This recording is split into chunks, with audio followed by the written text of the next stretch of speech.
तो भाई ये है आपका सवाल। इसमें दिया गया है कि स्तंभ ए के अंतर्गत दिए गए बिंदुओं को स्तंभ बी के अंतर्गत दिए गए बिंदुओं के साथ आपको सुमेलित करना है। इधर आपको क्या दिए, डिजीज यानी कि रोग, और दूसरी तरफ ऑर्गेनिजम्स रिस्पॉन्सिबल यानी कि जो जिम्मेदार जीव होते हैं। बहुत ही आसान से सवाल है। मैचिंग वाले सवालों में ना ऑप्शन को एलिमिनेट करके क्योंकि आंसर निकाले जाते हैं तो ज्यादा समस्या होती नहीं है। यहां पर आपको दिया है क्या, मलेरिया। मलेरिया, सबको पता है कि मलेरिया को इन्फेक्ट करने के लिए एक मच्छर होता है। उस मच्छर का नाम क्या होता है भाई? एनोफिलीज मॉस्किटो होता है ना, जिसकी वजह से ये मलेरिया होता है। तो ये जो एनोफिलीज मॉस्किटो है, ये जब काटता है ना, तो उसके जरिए ह्यूमंस के अंदर मलेरिया ट्रांसमिट होता है। और इस ये किसकी वजह से होता है? एक पैरासाइट की वजह से, एक परिजीवी की वजह से। और ये परिजीवी है आपका इन चार विकल्प में से दिया गया, यहां पर जो दिया है प्लाज्मोडियम। याद रखिएगा, मलेरिया का ऑर्गेनिज्म रिस्पॉन्सिबल प्लाज्मोडियम पैरासाइट, याद रखना है आगे के लिए। दूसरा इन्होंने दिया है भाई डायरिया, यानी कि दस्त। डायरिया कई प्रकार के जो पैथोजेंस होते हैं, मैं यहां पर लिख देता हूं। अगर डायरिया का जिक्र करें,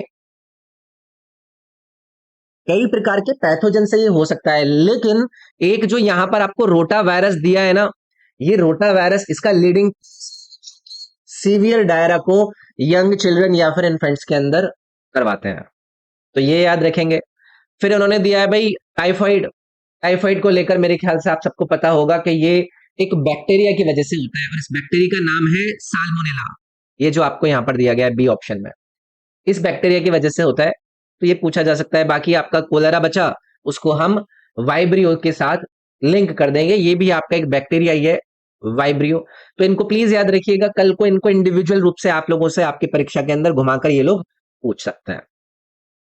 भूकंप की माप द्वारा प्राप्त रिकॉर्ड को क्या कहा जाता है? इन्होंने किसकी बात करी है? जो रिकॉर्ड ऑब्टेन हुआ है अर्थक्वेक के मेजरमेंट से, उसको कहा जाता है सिज्मोग्राम। ठीक है, बहुत सारे लोग इसमें सिज्मोग्राफ को आंसर कर देता है। इन्होंने सिज्मोग्राफ का मतलब पता है क्या होता है? ये एक इंस्ट्रूमेंट है। सिज्मोग्राफ एक इंस्ट्रूमेंट है जिसको रिकॉर्ड करने और डिटेक्ट करने के लिए अर्थक्वेक्स को यूज किया जाता है। लेकिन ये जो सिज्मोग्राम है, ये क्या है? ये एक डेटा जो आप सिज्मोग्राफ से रिकॉर्ड कर रहे हैं, वो आपका सिज्मोग्राम होता है। तो इनके बीच में अंतर है, प्लीज इसको याद रखिएगा, कंफ्यूज कर देता है। आधे लोग इसमें सिज्मोग्राफ को ही लपेट कर आए होंगे। अगला सवाल है भाई, गियासुद्दीन बलबान ने दीवाने अर्ज नामक एक कौन से विभाग की स्थापना करी थी? यार, दिल्ली सल्तनत के अंदर कई सारे सुल्तानों के द्वारा अलग अलग जो डिपार्टमेंट को स्टैब्लिश किया गया ना था ना, उनके नाम पूछ लेते हैं। तो दीवाने अर्ज ये पूछा है, तो ये मिलिट्री डिपार्टमेंट हुआ करता था भाई। और किसके द्वारा इसको स्टैब्लिश किया गया है, ये इन्होंने सवाल के अंदर दिया है। गियासुद्दीन बलबन दिल्ली सल्तनत का एक सुल्तान था, जो कि ममलुक डायनेस्टी से एसोसिएट था। तो इसके द्वारा इस दीवाने अर्ज नामक डिपार्टमेंट को स्थापित किया गया, सो दैट के जो जितने भी सैन्य अफेयर्स हैं उनको ऑर्गेनाइज और उनको मैनेज किया जा सके। इसके अंदर मतलब ये जो डिपार्टमेंट है वो अलग अलग सैनिकों को रिक्रूट करता था, उनको ट्रेनिंग देता था। तो ये सारी बातें आप लोगों को याद रखनी है। अब देखो, इसमें कई सारी और भी चीजें दी गई हैं, जैसे कि दीवाने अर्ज पर हमने ऑलरेडी बात कर ली है। यहाँ पर आप लोगों को एग्रीकल्चर भी दिया गया है, एजुकेशन भी दिया गया है, कॉमर्स भी दिया गया है। तो एग्रीकल्चर पर एक डिपार्टमेंट बनाया गया था, उस पर आगे सवाल आपके आएंगे, उस पर डिस्कशन करेंगे। इसमें फिलहाल इतना ही रखेंगे, ठीक है। शतरंज में निम्नलिखित में से कौन केवल तिरछी दिशा में चल सकता है? भाई, अगर आपने चेस खेला है तो देखो आप इस सवाल को आंसर कर पाते। तो यहां पर आगे तो आपके प्यादे भरे रहते हैं, और यहां पर आपका हाथी, यहां पर आपका ऊंट, यहां पर आपका हाथी, यहां पर आपका ऊंट। तो अब आपसे इन्होंने पूछा है कि कौन तिरछा चलता है? ये जो ऊंट होता है, इसका दिमाग तिरछा चलता है, ये ऐसे ऐसे करके आपका चलने का काम करता है। तो ये जो बिशप है, जिसको हम हिंदी में ऊंट कहते हैं, ये आप लोगों को याद रखना है, ठीक है। तो ये भी सवाल पूछ लेते हैं भैया कभी कभी।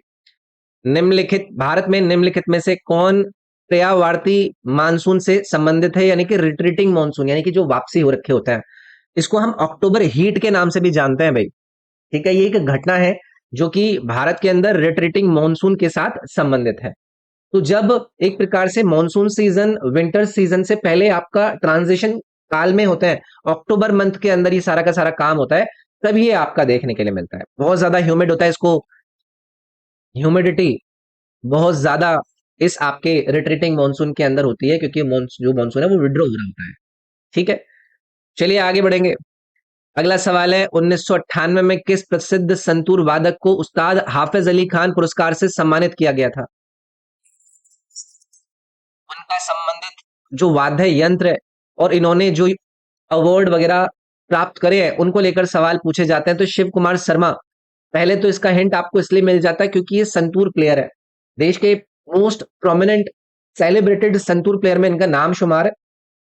इनको इस उस्ताद हाफिज अली खान अवार्ड को 1998 के अंदर इनका जो इंडियन क्लासिकल म्यूजिक को कंट्रीब्यूशन रहा है उसको दिया गया था।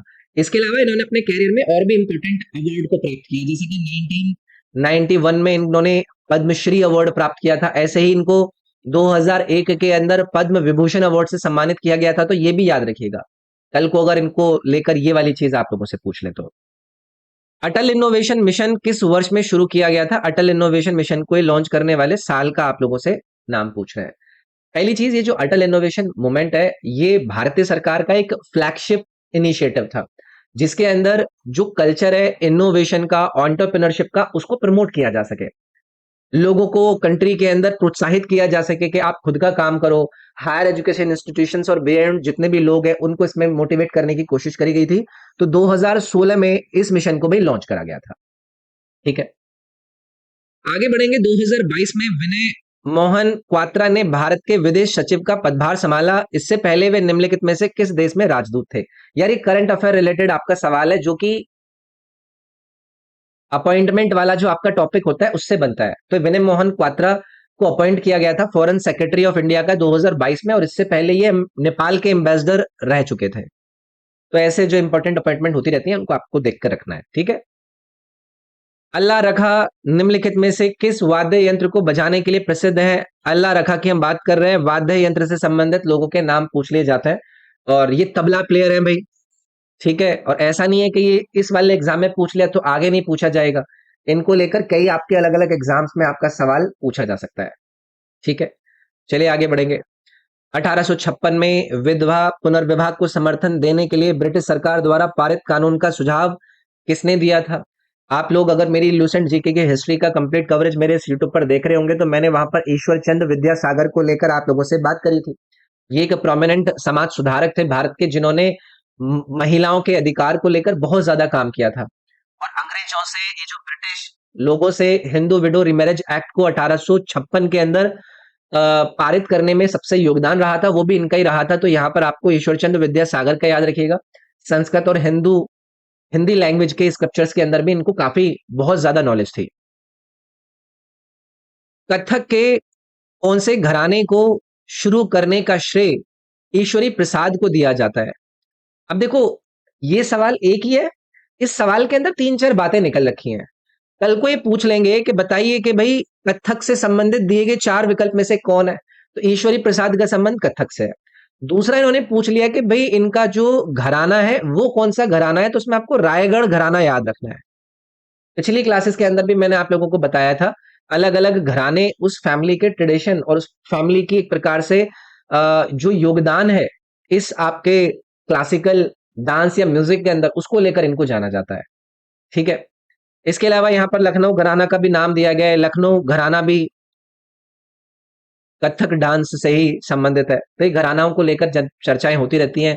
जैसे कि जयपुर घराना है, तो इनका भी मतलब बहुत बड़ा योगदान है, और जो भी फुटवर्क पैटर्न होता है उन पर ये बहुत बड़ा काम। अच्छा, इसकी एक सवाल पूछा गया था कि इसके फाउंडर कौन है जयपुर घराना के, कोई बताएगा?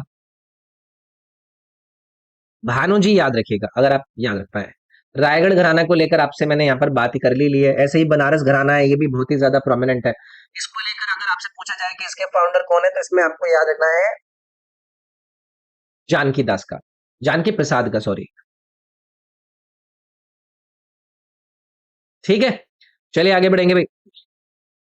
पुलकेशिन द्वितीय ने उत्तर भारत के निम्नलिखित में से किस शासक को हराने के बाद दक्षिणापथेश्वर, दक्षिण के स्वामी की उपाधि धारण करी थी? अगर आप में से किसी ने भी मेरी एंशिएंट इंडियन हिस्ट्री का कवरेज पूरा पढ़ा हो, इवन जो मेरी लूसेंट जीके की कंप्लीट वीडियो कवरेज मैंने इस यूट्यूब चैनल पर आप लोगों को प्रोवाइड करी है, उन स्टूडेंट्स के लिए सवाल 1 सेकंड का है। पुलाकेशिन सेकंड के द्वारा दक्षिण पथेश्वर का जो टाइटल धारण किया गया था वो नॉर्थन इंडिया के हर्षवर्धन को हराने के बाद धारण करा गया था। ठीक है, हर्षवर्धन एक बहुत पावरफुल रूलर था, कौन सी डायनेस्टी का? वर्धन डायनेस्टी का। ठीक है, तो इसको हराया गया था। नॉर्थन इंडिया के ऊपर हर्षवर्धन का बोलबाला रहा करता था, तो याद रखिएगा इस प्रकार की बातें आप लोगों से बहुत ही रेगुलरली पूछी जाती है। मकर संक्रांति निम्नलिखित में से किस देवता को समर्पित त्योहार है? हम मकर संक्रांति की बात कर रहे हैं। अलग अलग जो त्योहार होते हैं उनके संबंधित देवी देवताओं को लेकर ये सवाल आपसे पूछ लेते हैं। तो सूर्य देव से आपका मकर संक्रांति संबंधित है। मकर का मतलब क्या है? मकर का मतलब है कैप्रिकॉर्न। ठीक है, तो याद रखिएगा। इसको और भी कई सारे नामों से जाना जाता है। पतंगे वगैरह उड़ाई जाती हैं। कौन सा और मकर संक्रांति का नाम आप लोगों ने सुना होगा? उत्तरायणा, इस नाम से भी जाना जाता है। ठीक है। राज्यों के पुनर्गठन आयोग की स्थापना कब हुई, जिसने बड़े भाषाई समूहों के आधार पर भाषाई राज्यों के निर्माण की सिफारिश करी थी? आप लोगों को एसआरसी के बारे में पढ़ाया था मैंने, स्टेट रीऑर्गेनाइजेशन कमीशन। इसको फॉर्म करा गया था 1953 के दिसंबर महीने में। तो ये ए वाला ऑप्शन आपका करेक्ट होता। इस कमीशन को टास्क दिया गया था कि आप कि लिंग्विस्टिक लाइन पर कौन कौन से राज्य को फॉर्म किया जा सकता है। इसके हेड कौन थे? एसआरसी कमीशन के हेड कौन थे? फजल अली। इसे फजल कमीशन के नाम से भी जाना जाता है। और भी इसके जो मेंबर है, हो सकता है वो भी कल को आपसे नाम पूछ ले। और कौन कौन थे? एच एन कुंजरू का नाम याद रखना है आपको इसमें। एक और इंपॉर्टेंट नाम है, वो है के एम पनीकर।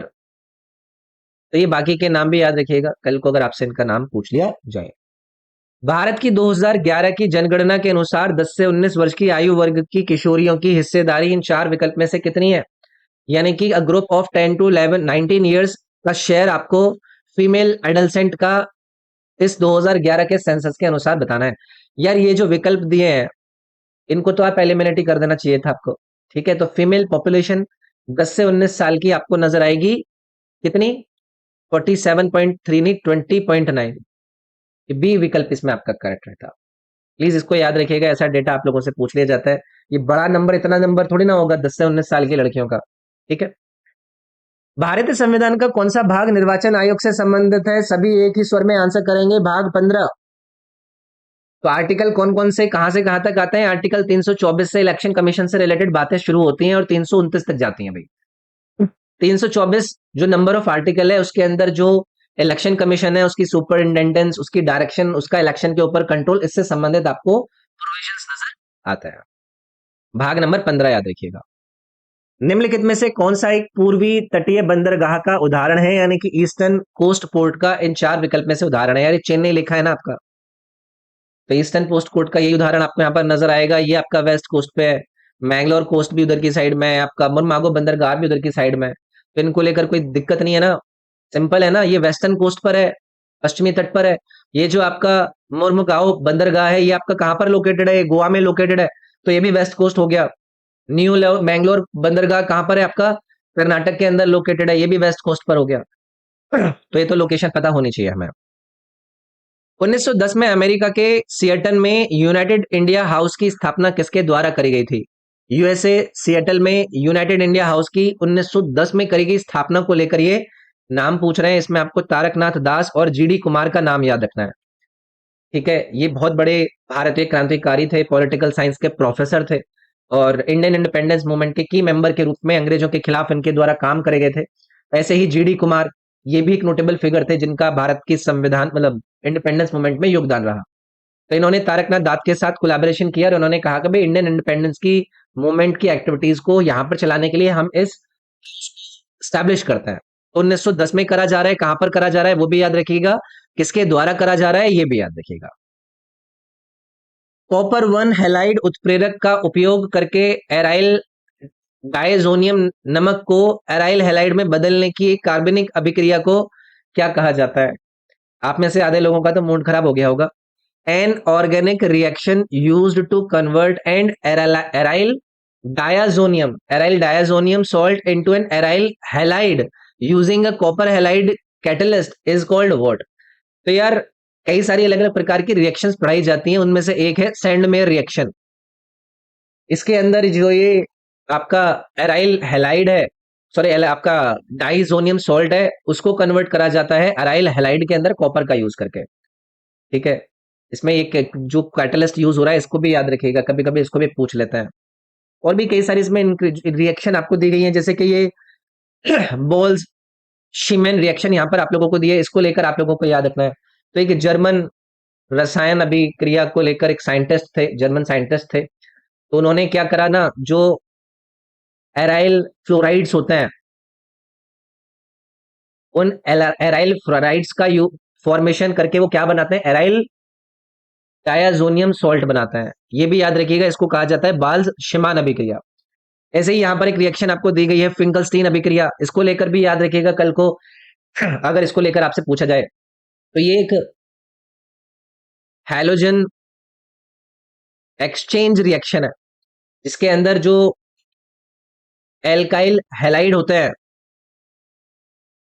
उनको क्या करके मतलब कन्वर्ट करा जाता है, उनको आयोडाइड्स में कन्वर्ट करा जाता है, ये भी याद रखिएगा।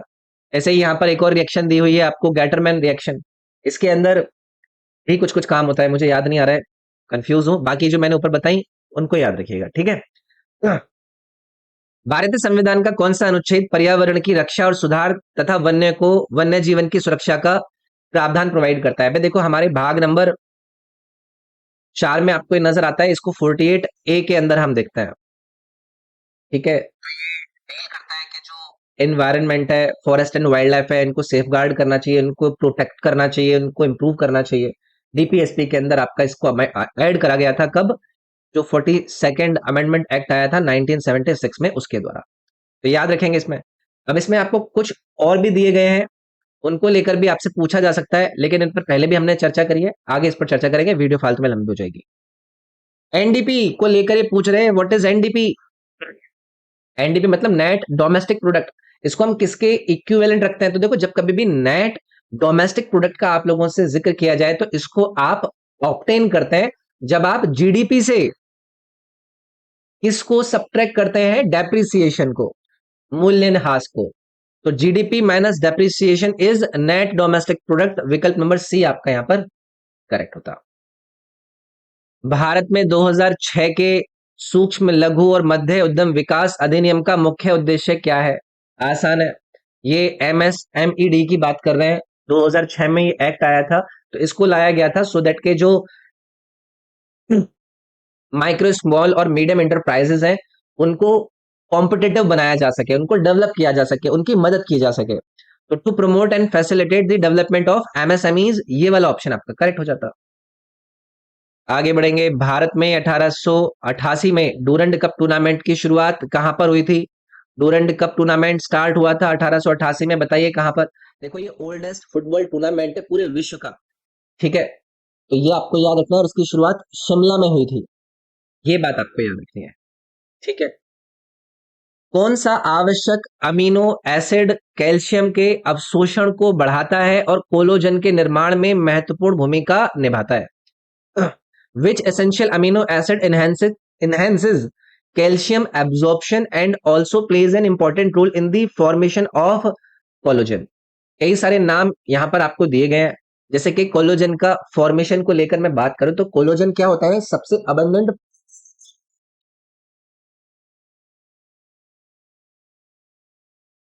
ह्यूमन बॉडी के अंदर सबसे ज्यादा मात्रा में पाए जाने वाला कोलोजन कोलोजन ही होता है, ठीक है।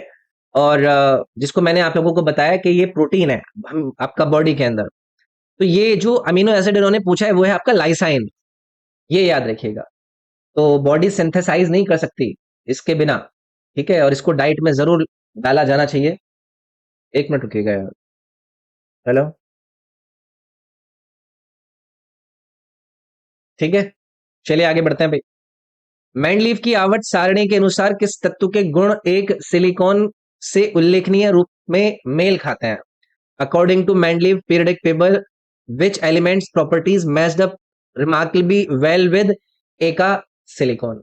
तो यहां पर ये जर्मेनियम का नाम दिया हुआ है ना, ये एलिमेंट है जिसको प्रिडिक्ट किया गया था मैंडलीव के द्वारा, और इसको रेफर किया गया था कि सिलिकॉन के जैसा ही है, क्योंकि इसकी तब तक डिस्कवरी भी नहीं हुई थी इसके बारे में, लेकिन उन्होंने पहले इसको लेकर प्रोडिक्शन कर दी थी कि ऐसा आपको एक एलिमेंट देखने के लिए मिलेगा।